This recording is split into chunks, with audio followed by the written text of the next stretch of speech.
Okay, so this is Geometric Sequences and Series, which is our last assignment, last new stuff for the year.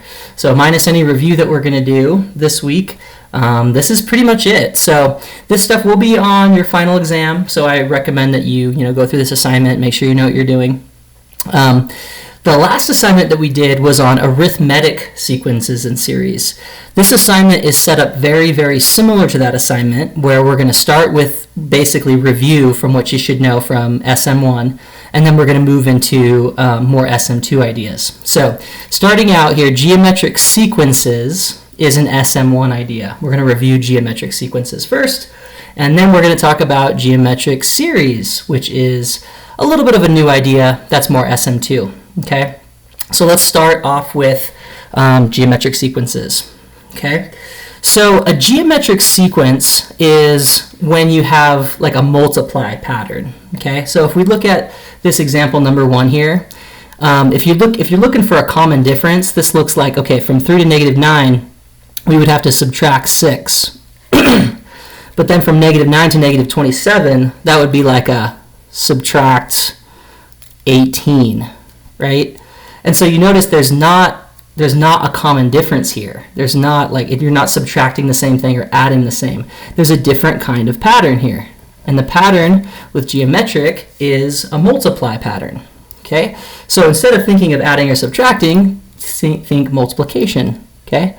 So if we multiply negative 3 by 3, we get negative 9. If we multiply negative 9 by 3, we get negative 27. If we multiply negative 27 by 3, we get negative 81. So there's a multiply pattern here. Okay? So if there's a multiply pattern, we call the sequence geometric. And then that pattern number, whatever we're multiplying by every time, we call the common ratio, or R. So determine if the sequence is geometric. It is. And if it is, find the common ratio. Okay? So we say R for ratio equals 3. Okay? Now let's talk a little bit about the wording here, okay? This is very, very similar to an exponential function, right? It's like a multiply function. If we were to make a table for this, and we did like x and we did y or something, or f of x, we do like 1, 2, 3, 4, our x values. And then our outputs would be like negative 3, negative 9, negative 27, negative 81. And you'd think, oh yeah, you're multiplying by 3 every time. That is exponential growth. So when we talk about exponential growth, we usually call this guy the growth factor or the decay factor, right? It's that number that we're multiplying by every single time. So we talked about, like bacteria populations doubling or tripling. We talked about money growing, by 5% or 10% a year, compound interest, things like that. This is a similar idea, but it's just in sequence form, okay? So geometric, what you want to think is exponential. So arithmetic is like linear, geometric is like exponential. Okay? So in these first 4 problems here, you're just going to determine if the sequence is geometric or not by seeing if there is some common ratio. Is it a multiply pattern? If it is, you figure out what that common ratio is. So R stands for common ratio. When we did arithmetic sequences, that was like a D for common difference. So we're just looking for that pattern. Okay? Okay, let's talk a little bit about formulas, and then we're going to refer to a formula sheet that I made for you to kind of help keep everything straight. Okay? We're going to go down and look at recursive formula and then explicit formula. So recall that what recursive means using the previous term.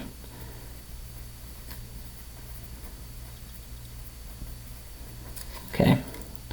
Let's see, term, there we go. Using previous term. So when we do a recursive formula, we're basically saying how do you get the next number in the sequence. So let's see if we can figure out what this pattern is. Looks like this is a multiply by 5, right? 3 times 5 is 15. What's 15 times 5? Well, it's going to be 75. And then what's 75 times 5? If you want to double check that on your calculator, you're going to get 375. So the idea here is that we're multiplying by 5. So when we write a recursive formula, just like when we do it with arithmetic, it's basically representing the pattern in mathematical language. If you were to describe this pattern to somebody, a good way to describe it would be something like this. Start at 3, multiply by 5 to get next term. All right, something like that. Okay, so when we write a recursive formula, we start with A1. What's the first term? Okay, we have to do that. That's the starting point. And then the next part is we write how do we get to the next term, right? So AN stands for next term. Okay, so let's say we wanted to find the fifth term here, right? This is the fourth term, this is the fifth term. So A5, the fifth term, is equal to A4, the fourth term, times 5, right? That would give us A5. Now if we did that, we'd punch that in and figure out what that is. I'm going to ask Siri. Hey Siri, what is 375 times 5? It's 1,875. All right. Okay. Now if we wanted the next term after that, A6, we would just take that number, 1,875, and multiply it by 5. But like symbolically, it's this kind of thing. A6 is A5 times 5. So in general, for any term, AN represents any term that you want. Whatever term that you want or the last term that you want is the previous term times 5. Well, times R is general. In this case, specifically, we want times 5 because that's the common ratio. Okay, so that's a recursive formula. There's two parts to it. You got to say where you start, and then you got to say how to get the next term. Whatever term you want, you got to take the one before it and multiply by 5. And this is it. Okay. So let's take a look at a formula sheet that I came up with for you that you can print off if you wish. So this is all your sequence and series formulas that you're going to need. Okay, in the last assignment, we did these guys, the arithmetic stuff. So arithmetic stuff is like linear, right? There's a common difference, which we call D. That's the same thing as your constant rate of change or your constant slope. So that's kind of how to think of it. Now, there's 3 different formulas that we had. One was recursive, which is just kind of like the pattern, basically. And this is how you do it. This is the template. You have A1 equals, all you got to do is fill in A1. Then you got AN equals AN minus 1 plus D. The only thing that you change here is this. You just fill in whatever the common difference is. Okay? So that's for arithmetic. We also had this explicit formula for arithmetic, which we talked about is very similar to like y equals b plus mx, right? This is kind of like your slope-intercept form, but like backwards. So this is your kind of like your y-intercept, your starting point. This is kind of like your variable x, and this is like your slope. So it would actually be more like b plus xm, right? Which is just kind of a different ordering of slope-intercept form. So this is basically linear slope-intercept form. And then we had the sum formula, right? Which was if you have a sum, it's a series, or excuse me, a series is a sequence where you're adding up all the pieces, and this is how you find that sum. Okay. Now, that was last time. We're over here in geometric land right here. So this is the stuff we're talking about today. Okay, so new stuff. I just wanted to keep it straight from the old stuff so you can kind of organize it in your mind this way. And this is the recursive formula we just came up with, right? Let's take a look. You got to put your initial, your first term, right? First term. And then you put AN, whatever term you're on, is equal to AN minus 1. Now this is just a label. All this means is the one before this one, and then times R. And you fill in what the R is. So all you have to do to write a recursive formula for a geometric sequence is come up with 2 numbers, basically. You got to come up with this guy, and you got to come up with this guy. And that's pretty much it. It's pretty easy. So that's what this is saying. All you got to do is you got to say what A1 is equal to, so fill in the blank here. What is the first term? And then on the second line, all you got to do is change R. You just got to figure out what the common ratio is. This stays exactly the same. This stays exactly the same. All you do is change R. Okay, so that is what you're going to do on this guy. Okay, so write a recursive formula. Okay, so recursive formula, it's used a lot in like computer programming applications. So it's a good thing to know. You'll see it eventually again, but in like your higher math classes. We don't use it a whole lot to find terms though, because like let's say we wanted to find like the 10th term of this sequence. Well, in order to have the 10th term, we would have to know the 9th term. And in order to get the 9th term, we have to have the 8th term. And in order to have the 8th term, we have to have the 7th term, and so on and so on. So the recursive formula is not really good for like jumping to a specific term number. Like it's not good for saying, what's the 100th term? This is not good for that, because you have to do all those iterations all the way through until you get to the 100th term. What's better to use if you want to jump to a point way down in the line in the sequence is an explicit formula. Okay. So let me explain where the explicit formula comes from, and then I'll show you like the template for it and how you can use it. Okay. So we're going to think about this kind of the way we thought about the arithmetic sequence, and we're going to kind of come up with the formula the same way. Let's talk about the 5th term for a second. Okay, so the 5th term here. How do I get to the 5th term? Well, it looks like I'm doubling, right? Times 2, times 2, times 2. So I know I'm doubling. If I want the 5th term, and I want to like think of it from starting at the 1st term, it's the 1st term, A1. Let's actually put in the actual value here. 3 times, and let's think about how many times we're going to double. So 1, 2, 3, 4. So I'm going to multiply by 2 4 times. And that would give me 48. Okay, let's talk about the 6th term. But again, instead of using the previous term, 48, like we did in recursive formula, we're going to start from the beginning. That way we can write a better formula where we don't have to use the previous term. That's kind of what we're trying to do. So for A6, I could say, okay, start at 3. And on the 6th term, right, this is 5th, this is 6th, how many times would I have to multiply by 2 at the 6th term? 1, 2, 3, 4, 5. So multiplying by 2 5 times is the same as multiplying by 2 to the 5th, right? This exponent represents repeated multiplication by 2's, which should be very familiar from exponential functions. So this would be 96. Okay, what about A7? Well, if you can start to see the pattern here, this is going to be 3 times 2 to the 6th. The number of times that I've multiplied by 2 is always going to be 1 less than the term number I'm on, right? So the 7th term, I'm going to have multiplied by 2 6 times. On the 6th term, I'm going to have multiplied by 2 5 times. On the 5th term, I'm going to have multiplied by 2 4 times. So you can see that pattern. And the reason why we have 1 less is because we don't multiply by 2 right here at the 1st term. We multiply by 2 to get the 2nd term. And then we multiply by 2 again to get the 3rd term. So that's why there's a difference in the number there. So what we have here is we have something that looks like this. If you want the nth term in the sequence, so like the 100th term or the 1000th term or whatever, you have to take the first number and you have to multiply it by the common ratio, excuse me, right?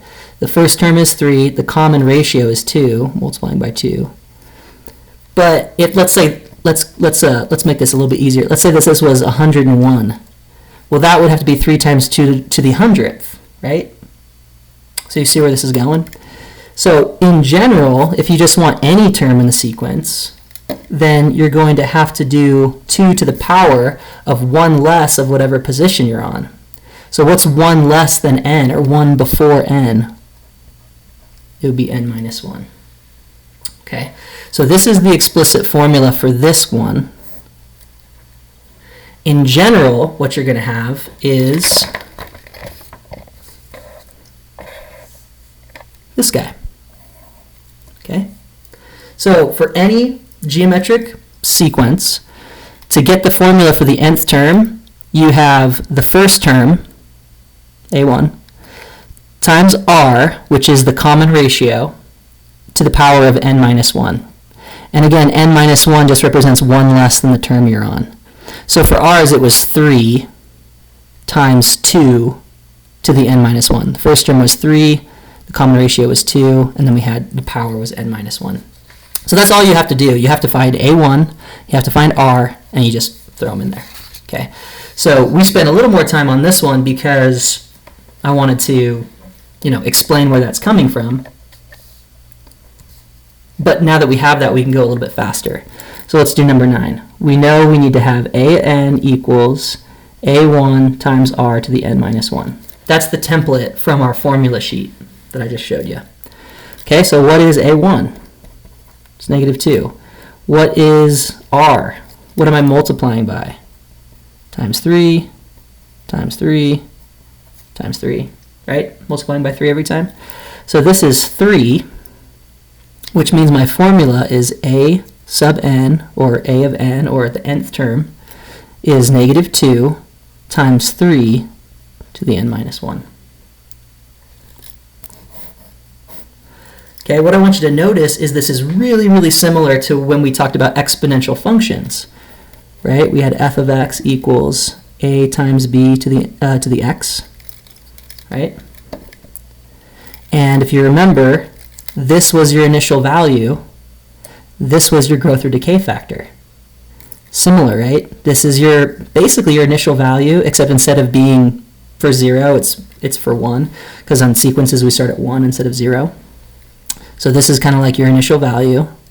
This is your growth or decay factor.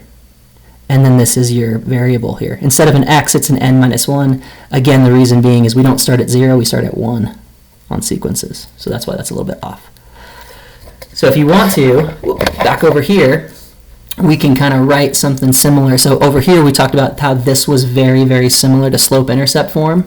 Well, this is pretty much the same thing as your exponential function. F of x equals a times b to the x, where this was your initial value, and this was your growth or decay factor. Okay, so if you recall that from exponential functions and linear functions, then arithmetic sequences and geometric sequences are not too hard because they're the same thing you've seen before, just in a little bit different format. Okay. All right, let's finish up with the review. So again, this is all stuff from SM1. Let's finish. So problems 1 through 14 is all about geometric sequences, which we've talked about.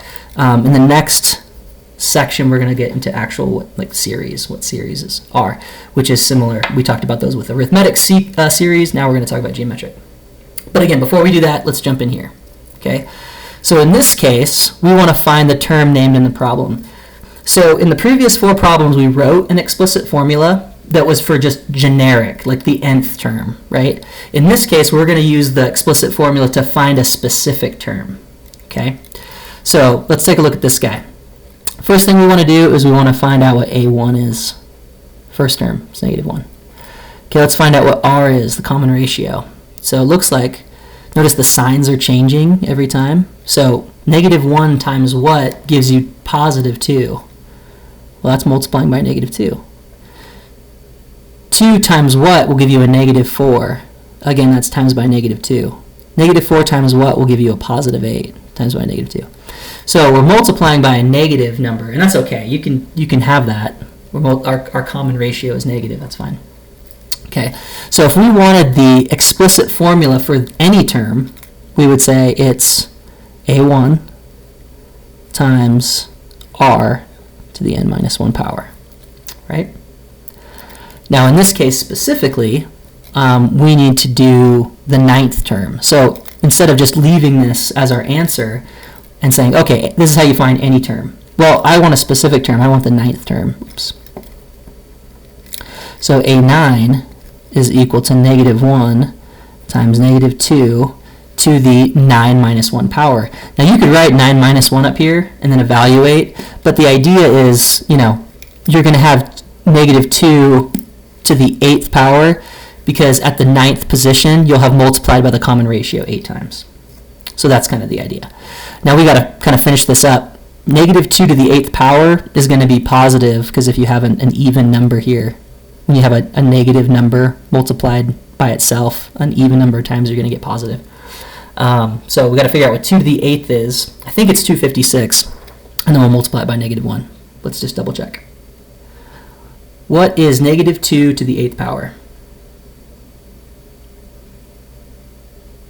Negative 2 raised to the 8th power is 256. All right, cool. So this is negative 1 times positive 256, which is negative 256. Okay, so the 9th term in this sequence is that. Now you could get there another way, right? You could just keep multiplying by -2. So you could be like, okay, times by -2. And that's the fifth term. And then times that by -2, and that's the sixth term. And then times that by -2, and that's the seventh term. And so on. You can get there that way. But sometimes that can be, tedious, and you might as well just use powers because that makes your life easier, right? Using powers for repeated multiplication instead of doing that over and over and over is going to be more helpful for you. Okay, let me help you set up number 13, and then we'll stop the video there. So, number 13, we got a sub 1, the first term, is -2. R, now, this one, notice that the negatives, it's just negative every single time. So when you see like negative, positive, you know you're multiplying by a negative number because that's why the sign's changing back and forth every time. If it's staying negative, then you know you're multiplying by a positive number. So if the signs are staying the same, your R has to be positive. If your signs are going back and forth, alternating or oscillating kind of back and forth, you're multiplying by a negative number. So in this case, it looks like maybe you're multiplying by a negative, but you're not. You're actually just multiplying by a positive 2 here. So -2 times positive 2 is -4. -4 times positive 2 is -8. -8 times positive 2 is -16. Okay. So that'll kind of help you out there to get started. So plug these into your template for your explicit formula, and then you change it for like the specific number term that you're looking for. Okay. So once again, those formulas that you're going to need for the first part, and again, this should be review for you. Maybe you don't remember it at all, but that's why we're going over it. So this is the stuff we just talked about. This should be hopefully familiar from last year, sequences stuff. So this is how the table works. Everything in this column is for geometric sequences or series. Okay. Everything in this column is for arithmetic sequences or series. But for each one, right, arithmetic you have a recursive formula, and geometric you have a recursive formula. This we did last week. This is what we're doing today. Okay. Same for explicit. For arithmetic you have an explicit formula.